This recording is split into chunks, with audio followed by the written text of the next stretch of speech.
전에 김기현이가 KTX 노선 바꿨다는 게 야 어떻게 저게 가능하지 했는데 고속도로 노선 바꾸는 새끼도 있어. 난 누구랑 말 안 했다.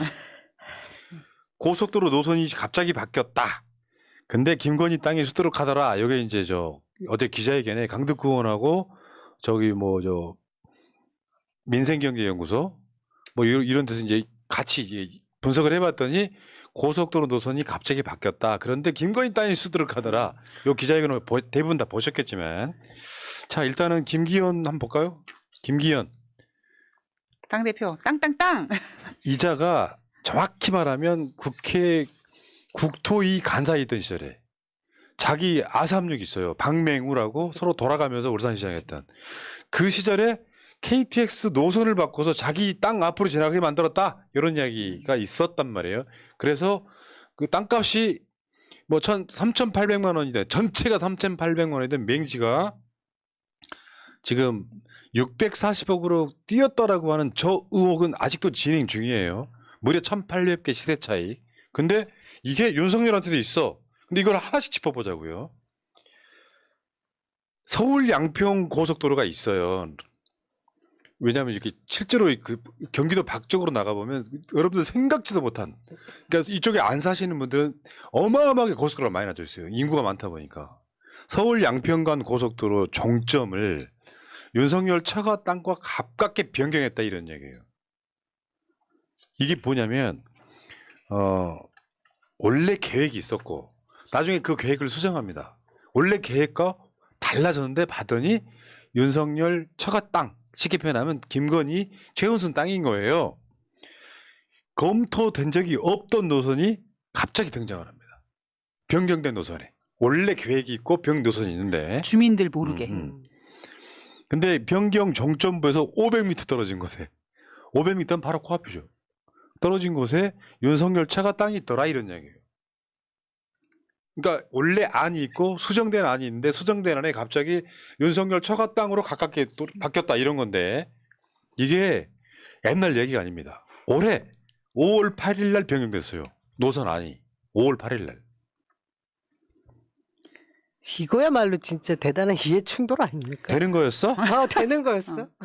그러니까 그 변경된 노선이 기존에 허가된 노선보다 길이가 더 길어졌다고 합니다. 그런데 그 허가되기 전에 그 어떤 그 허가 내는 그게 겨우 허가를 받았다고 해요. 그럼에도 불구하고 2km 정도가 더 길어졌는데 그러면 도로가 2km 정도 더 길어지면 거기에 들어가는 비용이라든가 더 부담이 많이 될 텐데도 갑자기 주민들 허락 없이 2km가 늘어났다. 방향이 바뀌었다. 그런데 그 주변 땅이 최은순과 김건희 땅이 있더라. 뭐 이런 거죠. 저건 지금 저 화면에 보시는 저 기존 안이 있고 변경안이 있잖아요. 너무 여기에 경교롭네요. 양평군 강상면이 지금 거기에 김건희 그 최은순 땅이 있는 곳이에요.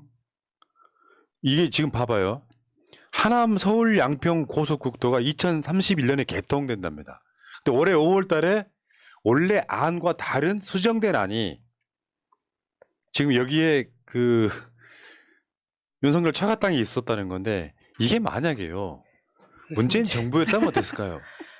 양산 지붕 몇 센치 앞으로 더 나와서 개보수했다고 난리를 폈던 그런 세력들이 있던 것인데 저는 이거 뭐 대통령 가족들이 나서서 했을 거라고 생각하지 않습니다. 뭐 밑에서 알아서들 이렇게 변경도 해주고 이게 이제 국토부 사안이잖아요. 예, 알아서 또 골 때리는 게 오늘 그 경기도도 투자한 고속도로 기공 시기에 경기도지사를 초청을 안 했어. 실제로 그 관련돼 있는 우리 기초단체장 부천시장도 초청하지 않았고요. 완전 오롯이 국민의힘 그리고 대통령 업적으로 남기려고 했더라고요.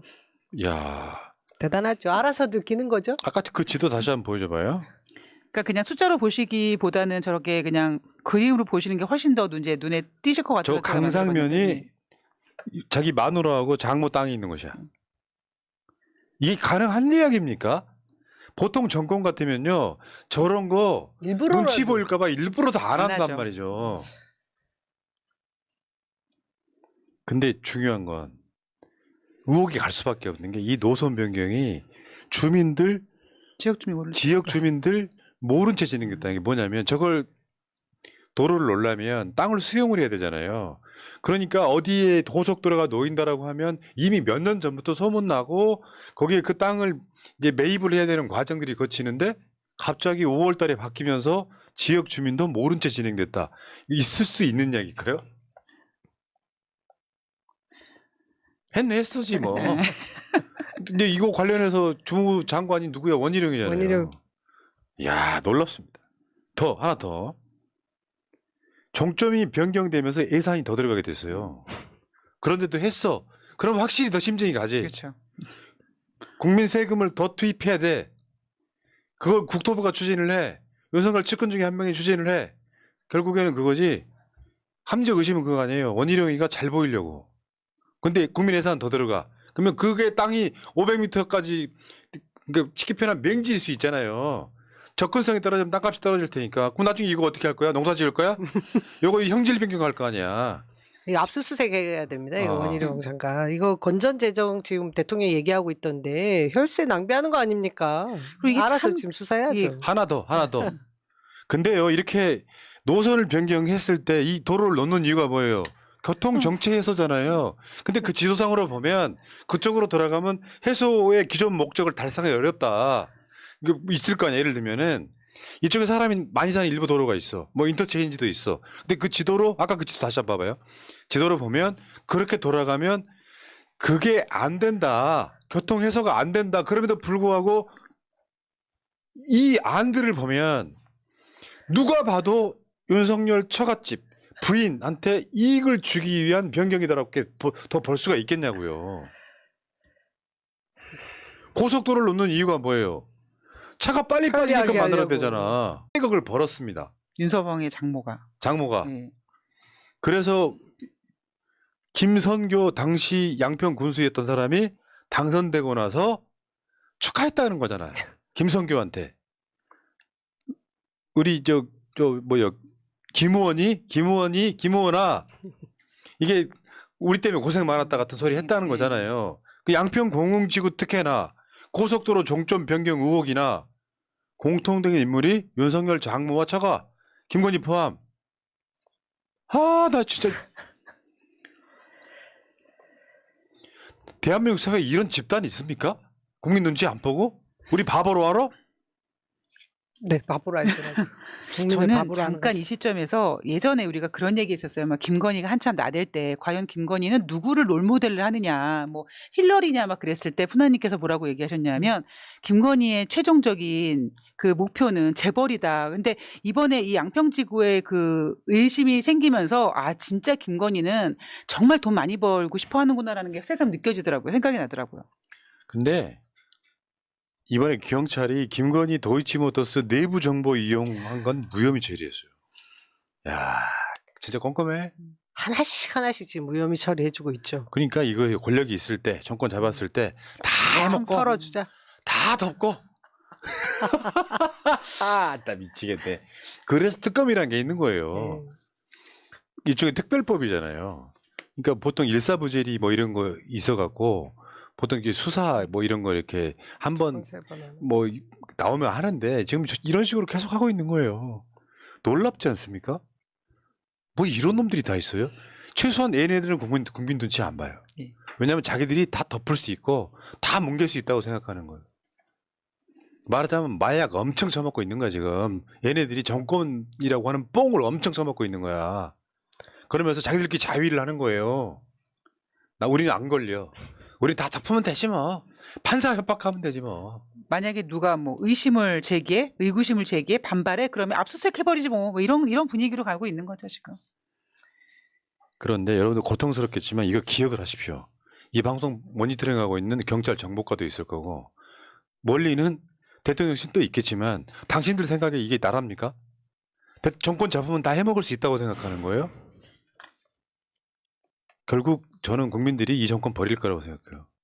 지금은 문재인 대통령이 왜 그랬는지 답답해하지만 저도 불만이 많지만 한편으로 말하면 나라라고 하는 시스템을 유지하려고 노력했다는 건 인정해 주셔야 되는 거예요.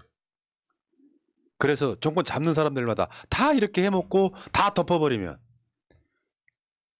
정치에 대한 불신만 커지면서 결국에는 투표율이 낮아지고 기득권들만 더 해먹는 나라 만들면 안 된다는 거예요. 어떻게 저렇게 고속도로가 저렇게 나요? 어떻게 김건희 건에 대해서는 저런 식으로 무혐의로 덮어요? 결국 나중에는 저거 특검으로 수렴되긴 할 건데 너무 눈치가 너무 뻔하게 보이잖아요. 어떻게 사람 눈치를 이렇게 안 봐요? 국민을 아주 돼지로 알고 있구나 아주. 내가 말하지만 윤석열 정권보다 머리 나쁜 사람은 민주세력이 없습니다. 척하면 타겠지. 아 저거 덮으려고 그러는구나. 저거 조작이 있구나. 사드 우리가 팩트 체크해드렸잖아요. 어떻게 그게 안전하다고 할 수 있어요? 근데 민주당 쪽에 사드 얘기가 안 나오대. 나 그게 되게 열받아. 휴대전화 기지국 전자파보다 사드 엑스밴드 레이드 전자파가 더 약하다는 걸 믿어? 주민들도 모르는 주민 대표가 있어? 이거 싸우십시오. 좀 제발. 왜 나는 천안함 사건에 대해서 의혹 제기를 우리 방송만 해야 됩니까? 그 일종의 어떤 여론몰이에 의한 가스라이팅인 것 같아요. 근데 진짜 이 정권은 권력에 너무 취해가지고 겁이 없어도 너무 없잖아요. 근데 이 깊게 파면 팔수록 본인들이 들어갈 그 무덤이 더 깊어지고 넓어질 거란 생각이 듭니다. 힘내자고요. 아우 뚜껑 열려가지고. 야, 진짜 이거 김기현보다 더한 놈이 나타난 거 아니야? 진짜가 나타났다. 참 진짜 권력이라는 게 무섭다 이런 생각이 들긴 하는데 지금은 이 단맛에 취해서 뭔가를 저런 식으로 하겠죠. 그 대표적인 머리가 김건희예요.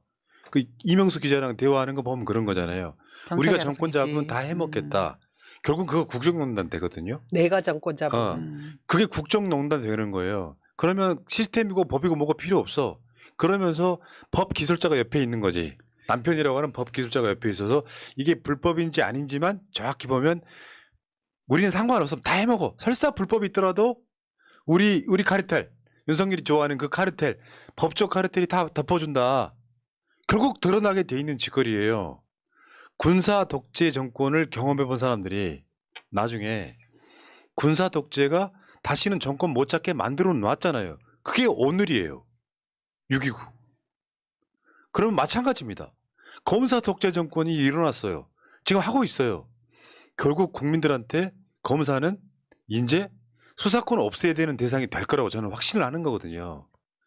자, 정권을 바꿨다고 한번 생각을 한번 해봅시다. 정권 바꾼 국민들이 가장 먼저 뭘 요구할 것 같으세요? 검사들한테 수사권 뺏어라. 이야기할 수밖에 더 있겠어요? 그러면 정권을 잡은 정권 교체한 세력이 그거 무시할 수 있습니까?